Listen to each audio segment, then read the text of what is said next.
Hi everyone and welcome to Kolo Wisdom Academy. Today we are doing grade 12 electric circuits.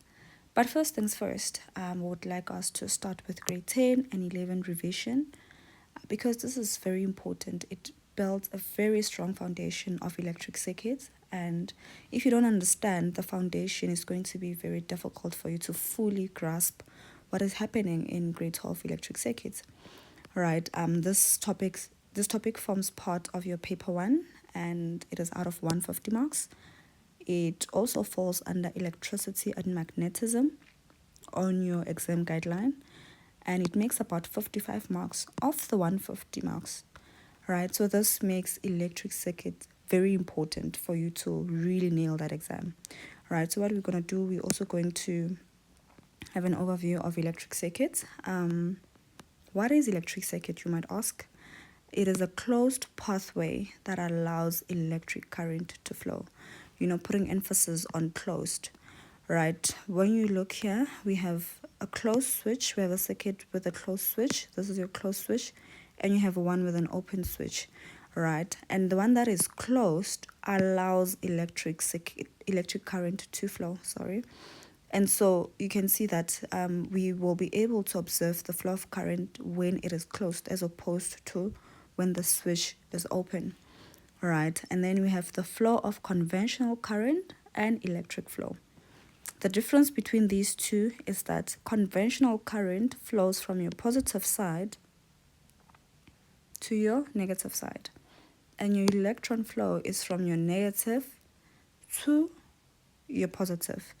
Right, but when we deal with electric circuits, we look at the flow of conventional current. And so when you want to check the movement of current, it is always advisable to move from your positive to negative. And your positive is always this long line of your cell, right? And then we move on to a bit of terminology. Remember to always use the terminology that is given by your teachers or the ones that you find in your exam guidelines. This is mainly just for simplicity and for easy understanding of the terms. And yes, when we start, I'm going to start with charge. Charge is the amount of electricity held or transferred. This is measured in coulomb. And then we have electric current. It is the rate at which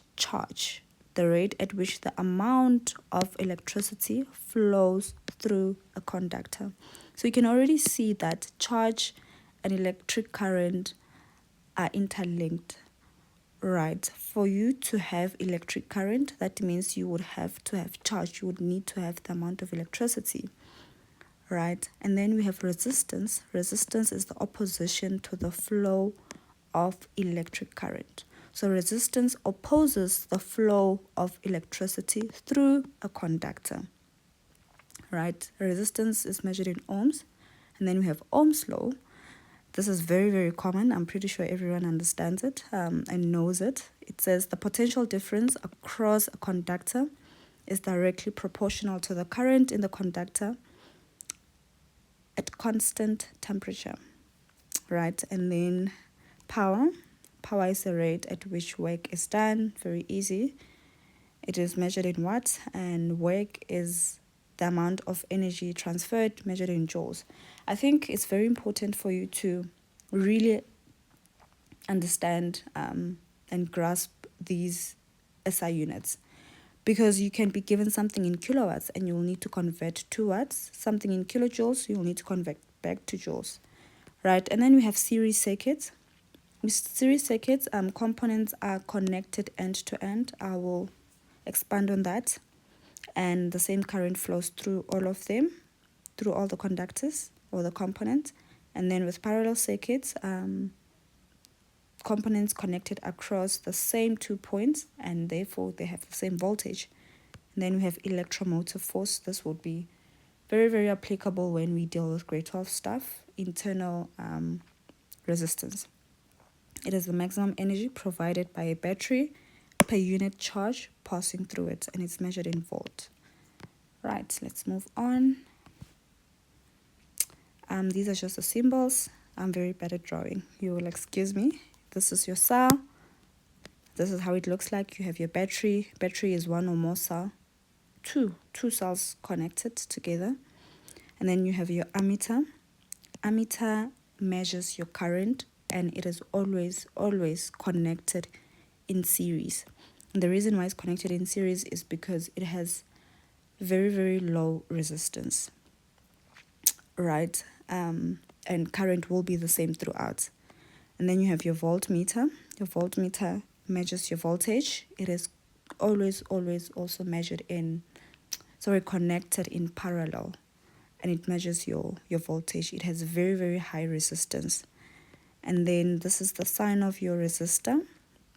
It can be drawn like this, but better, or like this, right? And then we have your rheostat. Your rheostat is a type of a resistor. It is sometimes shown like this or like this. It's supposed to be an arrow there. You would excuse me. Yes. With a rheostat, the difference with it is that you can change the resistance. You can control the amount of current that flows through that rheostat. It's not very common that they ask questions relating to this, but it's very important to know. You never know what might happen. And then I explain this as an open switch, and then this is your closed switch. Moving on, this is factors affecting the resistance of the conductor. We have 4 of these factors. Number 1 being the type of conductor.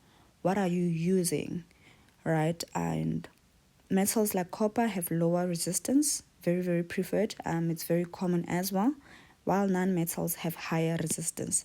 And so in this scenario, we are going to choose copper because it has low resistance, right? Which means it allows a lot of current to pass through, and that is what we want. And then we have the length of a conductor. The longer the conductor, the higher the resistance. And then we have the temperature. Higher temperature means higher resistance, which means more collisions, which means that now your electricity flow is being disturbed, right? As much as with the length of your conductor, when you have something long, there's a long distance where collisions are going to take place compared to when you have, just a short conductor, right? And then we have the thickness of the conductor. Thick conductors have low resistance. Back in the day, my teacher used to say, if you have a hose pipe and you have a very thin hose pipe, water won't pass as fast as when you have a thicker one, because here in a smaller conductor, there are more collisions that take place here compared to a thick conductor, right? I hope that's clear. And it's very important to note that a conductor with lower resistance is always preferred, right? Moving on to our Ohm's law. As I have indicated earlier, it's the potential difference across a conductor. It says the potential difference across a conductor is directly proportional to the current in the conductor at constant temperature. Very important to know the constant temperature, because remember, when we don't have a constant temperature, it can increase our resistance, right? And then we have what we call ohmic conductors. So these conductors obey Ohm's law. That means the voltage will always be directly proportional to your current, right, at constant temperature. And then we have non-ohmic conductors, and these do not obey Ohm's law. That means maybe the temperature is not constant, right? Unless stated otherwise, we always treat each resistor as an ohmic conductor, meaning it obeys Ohm's law. This is the equation that is depicted by Ohm's law. It says V is equals to IR. Right, and then what we know about a straight line is that this is its equation. This is an equation of a straight line. Y is equals to mx plus c.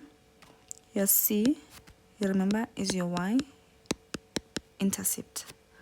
Your m is your gradient. And then when you compare the equation that is depicted by Ohm's law and the equation that is depicted by a straight line, you can see similarities, right? Except for the equation that is depicted by Ohm's law doesn't have a C, right? But the reason why it doesn't have a C, it's because it starts at 0. The y-intercept is 0, right? And this equation is an equation of a straight line. So that means this is the same as saying this is your gradient. Remember, the graph is plotted against its potential difference against your current, right? So this part will give us the gradient, because the x is your current, the y is your potential difference. That's why your r is your gradient. And remember, with gradient, it stays the same throughout, right? It stays the same throughout. And so sometimes you may find that the question would ask you to calculate the resistance. And you ask yourself, because I don't have resistance here, how am I going to calculate it? Now, knowing what you know is that R is the gradient of this straight line. And you know you can calculate the gradient of a straight line by using any 2 points, because the gradient will be the same, right? I would like us to choose our first 2 points. I would suggest we choose this one and this one, right? Let's calculate our gradient. M is equals to y2 minus y1 over x2 minus x1. Our y2, it's 10, on the side is 10, and our y1, we are choosing this point, your room is here, which is going to be 2. So you're going to say 10 minus 2 over, and then our x2, you go back here, which is your 5. It's going to be 5 minus, and then your x1 is 1. Right, so 10 minus 2 gives you 8 over 5 minus 1, that's 4. That means your gradient is 2. Remember, gradient stays the same throughout. That means whichever point you decide to use, you will get a gradient of 2. That means your R is 2 in this case. All right, I will do an example on that as we move along. We are now getting to your parallel and series circuit. The difference between the two is that with parallel circuits, your voltage remains the same. It is not shared. And with series circuits, your voltage is shared. It's very, very important to really understand and remember what separates parallel and series circuit, so that you can be able to calculate whatever that is being asked of you. Right, and with parallel circuits, current is shared, and with series, current remains the same throughout. And then for you to calculate the resistance in parallel circuit, this is the equation that you will use. It is applicable to however resistors you're going to have. You can have 4, you're just going to add plus 1 over R2, right? And then this one is only applicable for 2 resistors. It's Rp is equals to R1 times R2 divided by R1 plus R2, right? Remember, it's only when you have 2 resistors, and then this one you can add as many as you can. Right, and then with parallel connection, remember, voltage remains the same, and you start by moving your conventional current from your positive to your negative, and then this ammeter is measuring your current flow, right? When you get here, current is split like this, right? And then it joins again, and then it's going to split, right? And then we go to your series connection. When you move here, you can see current moves from this side, and then it joins again, and then it moves here. There is no splitting like you would see for parallel circuits. right? I will also do more examples on that. And then we have work, power, and cost of electricity. I would advise you to really understand what is being asked of you in a question. They can be quite tricky, but if you understand the terminology, if you understand the key words when it comes to power, you have to understand, okay, they're talking about the energy that is transferred. What about power? What about cost? Right? And then you also need to ensure that all variables are in their SI units, their units and their symbols. Work is measured in your joules, your power is measured in watts. It's important to convert if there's a need to do so, right? And then you also need to use the right formula. This is from your exam cheat sheet. There's so many formulas this is for work and then this is for power. Sometimes this would be the only one that is applicable, that is straightforward. Sometimes you might have to take the longer route, right, to get to your final answer. For example, when you calculate power, you will first need to work through your work. You need to get work maybe using this formula before you can apply it to power, right? So these are very interlinked, and like I said, very important to also understand and remember the SI units, because if you measure this in in kilojoules, you will need to convert back to watts here so that you can get the right SI unit for power. Right, I just also wanted to give you a conversion tip. When you want to convert from seconds to minutes, you will divide by 60. Let's say you have 60 seconds. You want to convert to minutes. You're going to divide by 60. 60 divided by 60, you're going to get 1 minute. Right? And then when you want to start, you're going to say, okay, maybe I have 60 minutes now, not seconds. I have 60 minutes. How will I get to an hour? You're going to say 60 minutes, divide by 60, and then you get an hour. Sometimes you get a question that is in hours, and you know that time is measured in seconds. So you would find that, they're saying this was done in an hour, right? You're going to say, okay, 1 hour times 60, I'm going to get so many minutes. I'm going to get 60 minutes. And then from minutes to seconds, I would say, I'm moving from hour to minutes, right? So it's 1 hour times 60, that's 60 minutes. And then from 60 minutes to seconds, that would be 60 minutes times 60. And then I'm going to get my seconds. So that would be 1 times 60 times 60. And then you'll get your 3,600 seconds. So regardless of what you do, you need to be able to convert. And this is the easiest way to do it. Just know that you will need to know which side you divide and which one you multiply. Right? And then I wanted you to check how you would convert this. It's homework. Figure it out and put it down on the comment section. Right, now we are getting to the fun part. I want us to do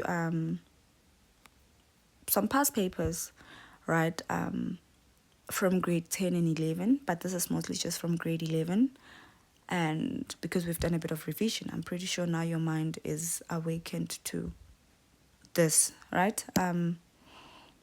You look at the question, it says, in the circuit diagram below, the battery has negligible internal resistance, right? The resistance of the ammeter and wires may also be ignored.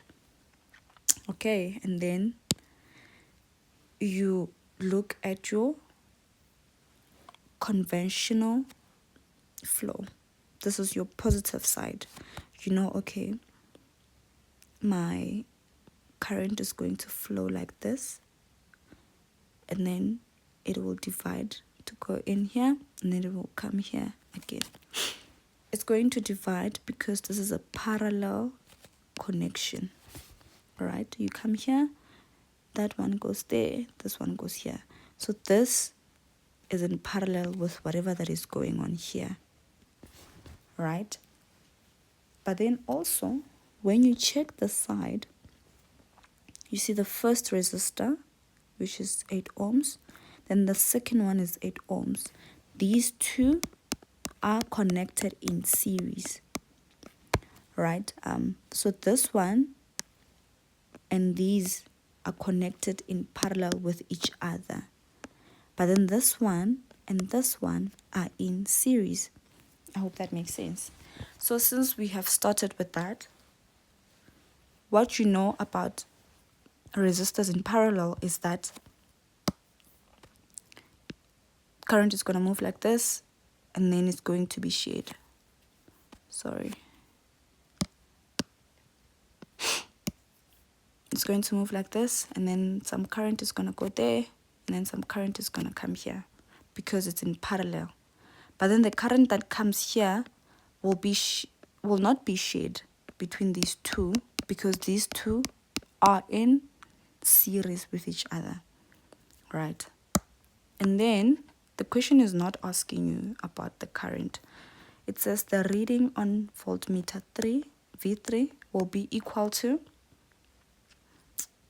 V1, V2, sorry, half of V1, V1 plus V2, V1 plus V2, or V2 minus V1, right?